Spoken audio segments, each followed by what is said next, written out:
గాడి పేరు సుభాష్. ఈ వీడియో మొత్తం చూశాక మీరంటారు శబాష్. గేమ్ ఆడట్లేదు, బయటికి రావట్లేదు, ఫ్రెండ్షిప్ డేకి విష్ కూడా చేయలేదు. సో మేమే వచ్చేసాం ఇంకా ఆ బిజీ పర్సన్ దగ్గరికి. పొద్దున ఈ దరిద్ర ఫేస్ చూశాను, ఏం జరుగుతుందో ఏమిటో. ఆ బక్కోడు అస్థి పంజరంలా ఉంటాడు. అనిరుద్ధ్ అంత టాలెంటెడ్. ఈ అనిరుద్ధ్ గాడి పేరు సుభాష్. ఈ వీడియో మొత్తం చూశాక మీరంటారు శబాష్.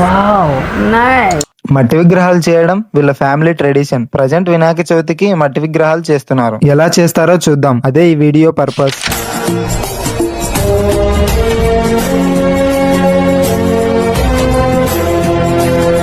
మా అనిరుద్ధ్ స్కూల్ డేస్ లోనే చాలా డివోషనల్ బొమ్మలు వేశాడు బుక్స్ లో. నేనే చాలా దగ్గరుండి ఎంకరేజ్ చేసేవాడిని.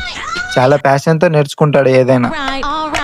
నేనైతే ఈసారి వినాయక చవితికి చాలా ఎక్సైటింగ్ గా ఉన్నాను. అసలు ఆ పండగ అంటేనే బాయ్స్ కి ఒక ఎమోషన్ ఉంటుంది. మీలో ఎవరికైనా అండ్ మీకు తెలిసిన వాళ్ళకి ఎవరికైనా నేచర్ ని స్పాయిల్ చేయకుండా సెలబ్రేట్ చేయాలి అనే మంచి థాట్ ఉంటే మీరు కూడా ఎంకరేజ్ చేయండి. ఎందుకంటే పూర్వం ప్రతి ఇంట్లో మండపాల్లో మట్టి విగ్రహాలనే పెట్టి పూజించేవారు.